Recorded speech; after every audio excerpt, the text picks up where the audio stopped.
Students, मैं पूनम राय।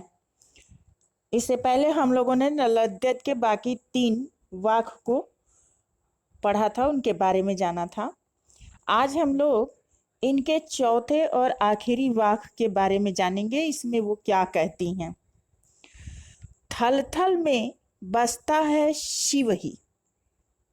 शिव, श ई व, यानी अगर इसमें से ई जो है ये शक्ति का प्रतीक होता है। अगर ई को हटा देते हैं तो बचता है शव। शव निष्पन्द होता है, क्रियाशील नहीं रहता। जब उसमें शक्ति आती है, शव यानी ये जो शरीर है, पंचभूतों से मिला हुआ शरीर, जब इसमें शक्ति आती है तभी क्रियाशीलता दिखाई देती है। तो इसलिए ये क्रियाशीलता कवयित्री के अनुसार प्रकृति की प्रत्येक कण कण में दिखाई देता है, और इसीलिए वह कहती है कि थल थल, थल थल का मतलब प्रत्येक कण में शिव का वास है। इसलिए चाहे हिंदू हो या मुसलमान, आपस में भेद नहीं रखना चाहिए और उस शिव की सत्ता को स्वीकार करना चाहिए। ज्ञानी है तो स्वयं को जान। कवयित्री के अनुसार सच्चा ज्ञानी वही है जो अपने आत्म तत्व को जान लेता है।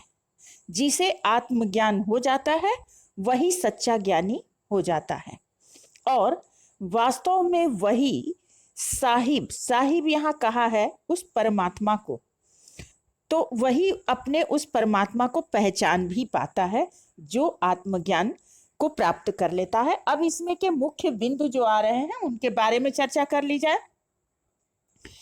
कवयित्री अपने प्रभु को किस नाम से पुकारती है और क्यों? कवयित्री अपने प्रभु को शिव के नाम से पुकारती है क्योंकि वह उसे कल्याणकारी मानती है और सर्वव्यापक भी मानती है। सर्वव्यापक का मतलब कि प्रत्येक कण में व्याप्त, और इसीलिए वो शिव को अपना प्रभु मानती है। शिव का अर्थ होता है कल्याण करने वाला, कल्याणकारी। कवयित्री ज्ञानी को क्या जानने की प्रेरणा देती है और क्यों?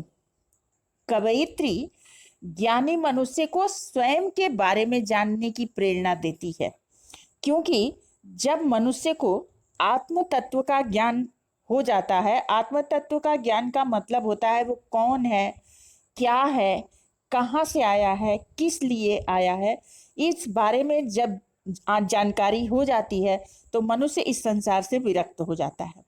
तो इसी आत्म तत्व का ज्ञान प्राप्त करने के लिए कवयित्री कहती है, और जब ये आत्म तत्व का ज्ञान प्राप्त हो जाता है तो जितने भी धार्मिक और सांप्रदायिक भेदभाव हैं वो स्वयं ही समाप्त हो जाते हैं।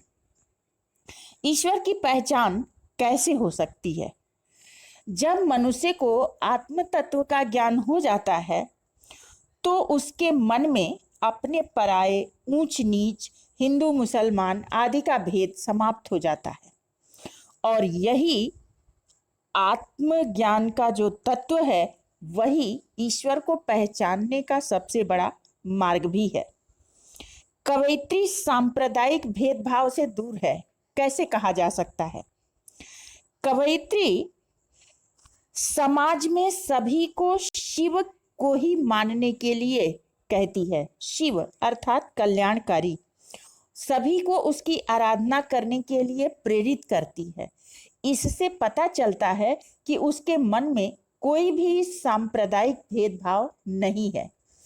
कवयित्री के अनुसार ईश्वर कहाँ बसता है, उस परमात्मा का वास कहाँ है?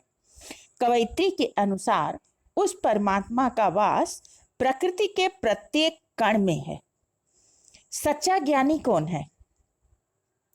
सच्चा ज्ञानी वही होता है जो मैं, मेरा अथवा ऊंच नीच या फिर धार्मिक सांप्रदायिक आदि विरोधों में न पड़कर अपने के जो तत्व हैं वो क्यों आया है, इसके बारे में जब जान जाता है तो वही सच्चा ज्ञानी होता है। अब इस पूरे वाक्य से एक प्रश्न बनता है कि आज भी हमारे समाज में भेदभाव दिखाई देता है, इससे देश और समाज को क्या हानि हो रही है? इस भेदभाव के कारण आज समाज आपस में बंट गया है। हिंदू और मुसलमान कहकर लोग आपस में लड़ जाते हैं, एक दूसरे को मरने मारने के लिए उतारू हो जाते हैं। कुछ आपस में शत्रु बन जाते हैं और कुछ मित्र बन जाते हैं। समाज में धर्म के नाम पर अनेक झगड़े बढ़ते हैं, बंटवारा हो जाता है समाज का और देश का भी, किंतु फिर भी शत्रुता बनी रहती है। भारत और पाकिस्तान का बंटवारा इसका उदाहरण है। 4 युद्ध हुए, अरबों रुपए खर्च हुए, इसके बाद भी इस समस्या का समाधान नहीं हुआ। इस प्रकार हम देखते हैं कि आपसी वैमनस्यता से समाज तथा देश को अनेकों प्रकार की हानि उठानी पड़ती है। मनुष्य मनुष्य का दुश्मन हो जाता है। इन सब से बचने का एक ही उपाय है कि कवयित्री के अनुसार आत्म तत्व को पहचानो, परमात्मा से भेंट हो जाएगी। तो आज के लिए इतना ही काफ़ी। नेक्स्ट वीडियो में अगले पैराग्राफ के साथ मिलते हैं। तब तक के लिए धन्यवाद।